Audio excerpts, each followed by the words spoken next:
여러분, 굶으면 왜 살이 빠진다고 생각하세요? 칼로리가 줄어서요? 맞아요. 근데 그게 전부가 아니에요. 2016년 노벨 생리의학상을 받은 연구가 있어요. 그 연구가 밝혀낸 게 뭐냐면 굶었을 때 몸 안에서 칼로리랑 전혀 다른 차원의 일이 일어난다는 거예요. 그게 바로 오토파지예요. 근데 여기서 문제가 생겼어요. 이 오토파지가 알려지면서 다들 이렇게 말하기 시작했어요. 굶으면 오토파지 켜져서 살 빠진다. 체질이 바뀐다. 실제로 이거 믿고 16시간 굶어보신 분들 주변에 많으시죠? 이게 제 환자분 얘기예요. 원장님, 저 2주 동안 16시간 단식했는데 근데 왜 잘 안 빠지죠? 오토파지를 오해하면 이렇게 됩니다. 오늘 제가 한의사로서 오토파지에 대해서 정확하게 알려드릴게요. 오토파지가 뭘까? 오토파지가 왜 노벨상을 받았을까? 자, 오토파지 어려운 말 아니에요. 자가포식이라는 말이거든요. 내 몸이 내 세포를 스스로 먹어치운다는 뜻이에요. 진화 얘기로 풀면 직관적이에요. 원시시대에 며칠을 굶었다고 쳐요. 먹을 게 하나도 없어요. 그럼 우리 몸은 어떻게 버틸까요? 밖에서 못 구하면 안에서 끌어다가 써야죠. 내 몸 조직을 조금씩 분해해서 에너지로 돌리는 거예요. 근데 여기서 똑똑한 게 있어요. 아무거나 먹는 게 아니라 제일 낡고 고장난 부위부터 먹습니다. 생각해보면 당연하죠. 버틸 땐 멀쩡한 부품 말고 망가진 부품부터 정리하는 게 이득이니까요. 그러니까 오토파지는 한마디로 굶었을 때 내 몸이 낡은 부분부터 스스로 청소하는 생존 본능이라는 거예요. 집에 비유하면 더 쉬워요. 여러분 집에 고장난 가전제품, 상한 음식 쌓인 냉장고가 있다고 쳐봐요. 그냥 두면 냄새나고 벌레 꼬이고 집 전체가 망가지죠. 우리 세포 안에도 똑같은 게 있어요. 고장난 발전소, 미토콘드리아라는 게 있고 잘못 만들어진 단백질 쓰레기들도 있어요. 이게 쌓이면 노화가 되는 거예요. 염증이 생겨요. 오토파지는 이 쓰레기를 싹 치우고 부숴서 다시 에너지로 재활용하는 거예요. 청소와 재활용을 한 번에. 이걸 발견하신 분이 일본의 오스미 요시노리 교수예요. 이분이 우리 몸 안에서 진짜 청소가 일어난다는 걸 인류 최초로 눈으로 확인했고 그 청소를 켜는 유전자까지 찾아냈어요. 요즘 넘쳐나는 정보에 의하면 오토파지를 너무 다이어트로만 몰고 가는 경향이 있는데 이분이 연구한 건 노화, 암, 파킨슨, 치매 같은 병이었어요. 세포가 어떻게 스스로를 청소하고 정비하느냐, 그게 핵심이었죠. 그런데 이 청소 시스템을 이해하면 왜 굶으면 칼로리 이상의 일이 일어나는지가 보일 거예요. 그래서 굶으면 빠지는 칼로리 말고 진짜 이유 3가지. 굶으면 살 빠진다는 말 맞아요. 근데 이유를 잘못 알고 계시는 분들이 너무 많아요. 다들 이렇게 생각하시거든요. 칼로리가 줄어서 빠지는 거잖아요. 맞긴 해요. 근데 그게 전부는 아니거든요. 굶었을 때 몸 안에서 칼로리 말고 따로 일어나는 일이 있어요. 3가지예요. 첫 번째, 오토파지. 세포 안에 쓰레기를 치우는 청소 시스템이에요. 굶으면 칼로리가 줄어드는 거 말고 세포 안에 쌓인 낡은 부품들이 정리돼요. 고장난 미토콘드리아, 잘못 만들어진 단백질 쓰레기들. 이게 쌓이면 대사가 떨어지고 살이 잘 안 빠지는 몸이 되어버려요. 오토파지가 이걸 청소하면 대사가 올라가요. 같은 걸 먹어도 더 잘 빠지는 몸이 되는 거예요. 그런데 오해하면 안 되는 게 있어요. 오토파지는 지방을 콕 집어서 태우는 시스템이 아니에요. 지방 덩어리 직접 녹이는 게 아니라 몸 전체의 대사 환경을 개선하는 거예요. 그래서 굶으면 오토파지로 살 빠진다는 사실 과장이에요. 두 번째, 살은 결국 총량으로도 빠져요. 이건 여전히 사실이에요. 오토파지가 좋아도 16시간 굶고 나머지 8시간에 폭식하면 끝나죠. 굶어서 만든 적자를 먹어서 메우고도 남거든요. 오토파지가 안 켜져서가 아니라 깰 때 다 먹어버려서. 그래서 16시간 동안 굶었는데 안 빠진다는 후기가 나오는 거예요. 3번째, 굶기만 하고 안 움직이면 청소도 늦게 켜져요. 같은 16시간을 굶어도 평소 안 움직이시는 분들은 오토파지가 늦게 약하게 켜져요. 운동하시는 분들은 빨리 켜지고요. 단식 시간만 채운다고 자동으로 되는 게 아니에요. 자, 정리할게요. 굶으면 살 빠지는 이유 칼로리만이 아니에요. 세포 안 쓰레기가 청소되고 대사 환경이 바뀌는 거예요. 근데 그 청소가 제대로 되려면 조건이 있어요. 깰 때 폭식하지 말아야 되고 움직여야 돼요. 극단적으로는 굶는 게 아니라 지속 가능하게 덜 먹고 제대로 비우는 리듬. 그게 정말 필요합니다. 그 리듬을 어떻게 만드는지 한의사 관점에서 이어서 풀어드려 볼게요. 한의학은 이걸 담음이라고 불렀어요. 오토파지가 청소하는 그 세포 쓰레기, 한의학에서는 이걸 가리키는 오래된 개념이 있어요. 바로 담음이에요. 몸에 쌓인 노폐물 끈적하게 들러붙어 순환을 막는 찌꺼기들. 이게 쌓이면 몸이 더 무겁고 붓고 대사가 처져요. 비기허라고 쉽게 말해서 소화와 대사 기능이 약한 체질이거든요. 이런 분들은 먹은 걸 잘 못 돌려요. 한의학에서 운화가 약하다고 해요. 그러면 담음이 더 잘 쌓이는 몸이 되는 거죠. 이걸 현대 언어로 번역하면 대사율이 낮고 세포 안 청소가 잘 안 되는 상태거든요. 어디서 들어본 말 같죠? 맞아요. 오토파지가 저하된 상태와 개념적으로 닮아 있다고 봐요. 물론 한의학과 현대과학이 정확히 같은 걸 얘기한다고 단정할 수는 없지만 가리키는 현상은 비슷한 곳을 바라보고 있는 것 같아요. 담음의 치료 방향을 소적 화담이라고 하거든요. 쌓인 걸 풀고 노폐물을 없애고 비위 기능을 회복하는 거예요. 이게 결국 몸을 비우고 정비하는 방향이랑 결이 같은 거죠. 기존을 설명하는 언어는 달라요. 한쪽은 유전자, 한쪽은 담음. 수백 년간 경험으로 알던 걸 현대 과학이 뒤늦게 분자 단위로 설명해 주는 거죠. 한약 성분이 청소 경로를 건드린다는 연구들이 있어요. 요즘 흥미로운 연구들이 나오고 있어요. 한약재 안에 들어있는 성분들이 그 청소 세포 경로, AMPK를 건드린다는 거예요. 몇 가지만 소개할게요. 첫 번째, 베르베린. 한약재에 황금, 황면, 황백에 들어있는 성분이고 삼릉과 현오색에도 소량 들어있어요. 이 성분이 세포 청소 경로 AMPK를 활성화하고 오토파지를 촉진한다는 연구가 여러 편 나와 있어요. 마침 황련은 한의학에서 담음, 적체를 다스릴 때 쓰던 약재예요. 두 번째, 레스베라트롤. 호장근과 뽕나무인 상백피, 상지에 들어있는 성분이에요. 항노화 연구에서 많이 언급되는 그 성분이에요. 이것도 비슷한 청소 경로와 연결된다는 보고가 있어요. 호장근은 오래전부터 심장질환, 뇌졸중에 써온 약재예요.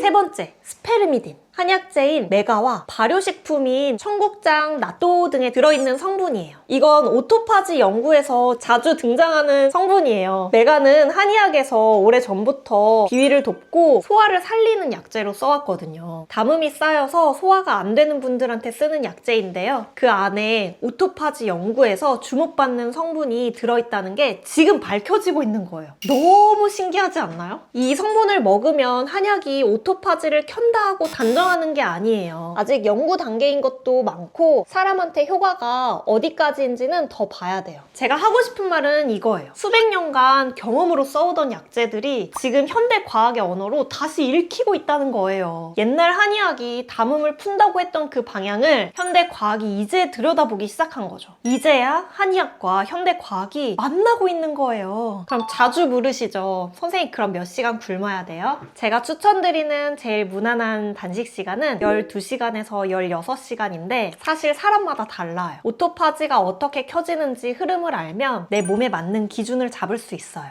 단식 4시간까지는 인슐린이 살짝 떨어지면서 청소가 조금 시작돼요. 근데 아직 약해요. 8시간에서 12시간까지는 인슐린이 충분히 떨어지면서 청소 스위치가 본격적으로 켜지거든요. 여기서부터 진짜예요. 16시간은 효과가 더 뚜렷해진다는 연구 결과들이 있어요. 부작용이 적은 무난한 구간이에요. 24시간 이상은 오토파지가 너무 강해지는 구간이에요. 여기에서 반전이 있는데 많이 굶을수록 좋은 거 아니냐?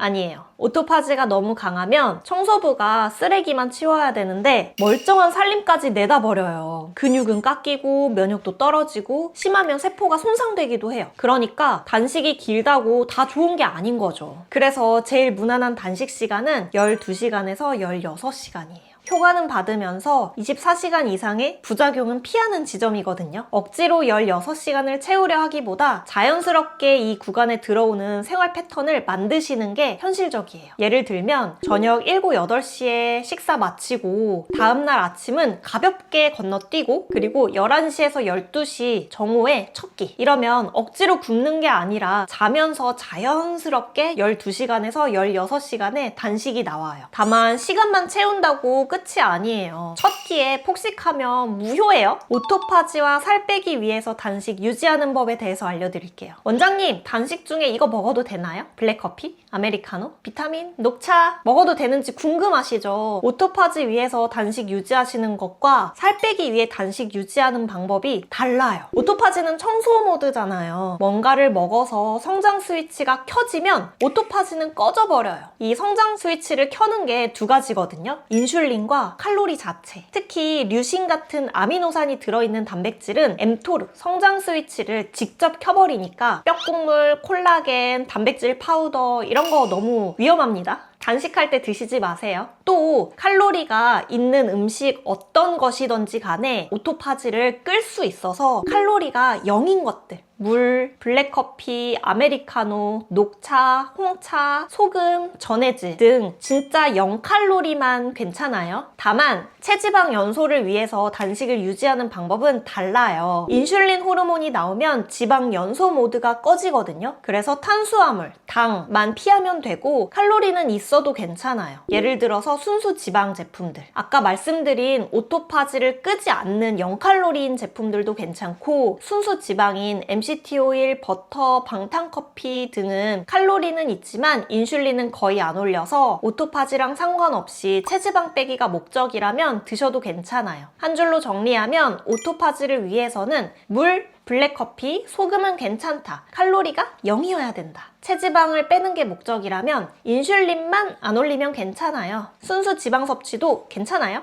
아무리 오토파지가 세포 청소에 좋다고 해도 단식으로 오히려 몸이 상할 수 있는 분들도 있어요. 이런 분들은 간헐적 단식을 따로 시도하지 마세요. 대신 하루 3끼를 규칙적으로 드시면서 운동으로 오토파지를 켜는 게 훨씬 안전하고 현실적이에요. 첫 번째, 마르고 기력이 없는 분들. 한의학으로 따지면 기허나 혈어 타입이거든요. 손발 차고 쉽게 어지럽고 조금만 굶어도 손 떨리시는 분들, 이런 분들이 굶으시면 세포 청소가 아니라 없던 근육부터 깎여요. 그리고 비기어가 심한 분이 무리하게 굶으시면 기혈이 손상되거든요. 곡간 빼고 에너지도 없는데 더 굶기는 셈이에요. 두 번째, 몸 쓰는 분이나 체력을 많이 요구하시는 분들. 에너지를 많이 쓰는데 더 굶으면 힘 없어지고 결국 폭식하게 될 거예요. 단식 효과보다 몸이 버티지 못하는 부작용이 더 커요. 세 번째, 혈당 안정제나 인슐린 쓰는 당뇨 환자분들. 저혈당 위험 있어요. 반드시 주치의와 상의하세요. 특히 마른 당뇨는 오히려 자주 드셔야 돼요. 네 번째, 혈압약이나 심장약 드시는 분들. 단식 중에 나트륨, 칼륨의 균형이 깨질 수도 있어요. 약을 음식과 함께 드셔야 하는 분들도 많고요. 이분들도 반드시 주치의와 상담하세요. 다섯 번째, 성장기 청소년, 임산부, 섭식장애 이력이 있으신 분들은 이분들은 그냥 하지 마세요.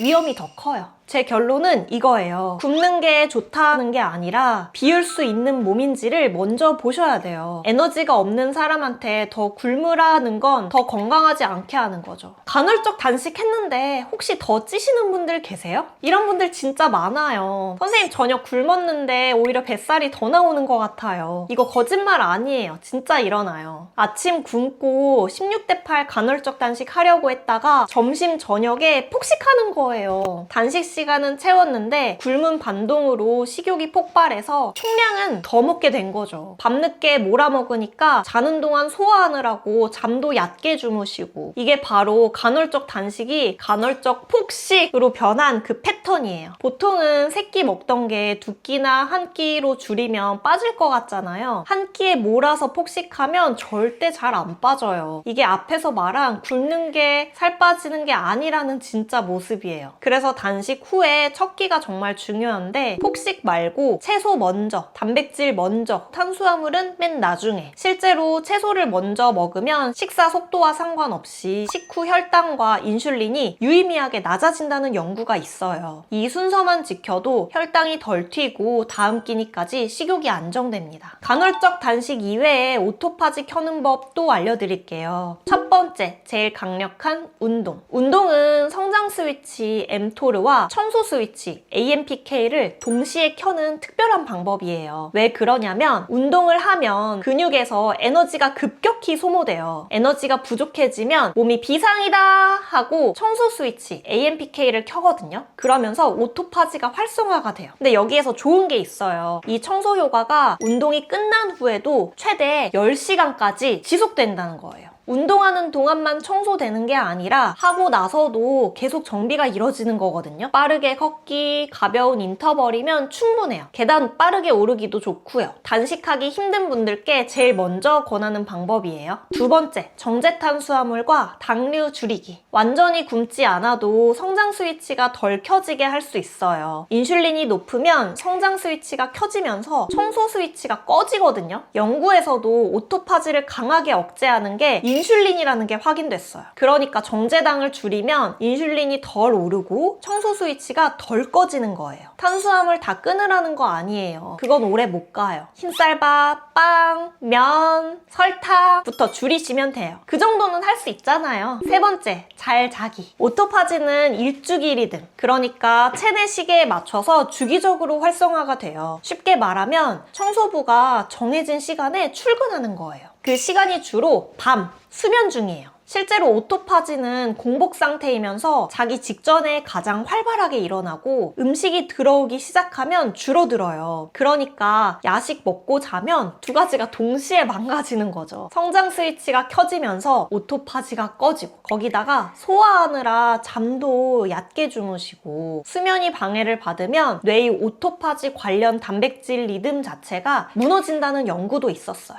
네 번째, 사우나. 열 자극을 받으면 우리 몸에서 열 충격 단백질 HSP라는 게 만들어진다는 거 아세요? 이게 뭐냐면 세포 안에 손상된 단백질을 처리하도록 돕는 단백질이에요. 오토파지랑 직접 같은 건 아닌데 세포 청소를 간접적으로 돕는 경로예요. 실제로 6일간 열 치료 후에 HSP 70이랑 HSP 50이 각각 45%, 38% 증가하고 미토콘드리아 기능도 28% 개선됐다는 연구도 있었어요. 주 2회에서 3회, 한 번에 15분에서 20분 정도가 무난해요. 단식이나 운동 후에 사우나를 더하면 청소 효과가 2배가 되겠죠? 보세요. 운동, 당류 줄이고, 잘 주무시고, 사우나까지. 하나도 안 굶고 자가 청소할 수 있어요. 굶어야만 한다는 강박 갖지 않으셔도 괜찮아요. 그리고 이 중에 운동, 당류 줄이고 잘 주무시는 건 오토파지 켜는 것뿐만 아니라 살도 빠지는 방법이잖아요. 이 두 가지가 동시에 가능한 거예요. 오늘 정리할게요. 굶으면 살 빠지는 이유? 칼로리만이 아니에요. 굶으면 세포 안 쓰레기가 청소되고 대사 환경이 바뀌죠. 그게 오토파지예요. 칼로리가 줄어드는 거 말고 이 청소까지 일어나야 진짜로 살 빠지는 몸이 만들어지는 거예요. 근데 오토파지는 살 빼는 마법까진 아니거든요. 16시간 굶었는데 안 빠지는 건 단식 깰 때 폭식하거나 비우는 시간을 못 만든 거겠죠. 그래서 시작은 거창하게 하지 않으셔도 괜찮아요. 저녁 식사 일찍 끝내고 잠 잘 자고 그리고 정제당 줄이고 움직이고 이거면 충분해요. 오토파지가 안 켜지는 몸은 없어요. 굶는 시간, 자는 시간, 움직이는 시간 이 리듬을 찾아가면 누구든 몸이 바뀔 수 있어요. 체질마다 그 리듬이 다를 뿐이에요. 그 다른 부분을 저는 한의사로서 한 분 한 분 다르게 봅니다. 체질에 맞는 접근이 궁금하신 분들은 고정 댓글 확인해주세요. 안 빠지는 살은 없어요. 빠지는 몸을 먼저 만들지 않았을 뿐이에요. 오늘도 끝까지 시청해주셔서 감사합니다. 안녕!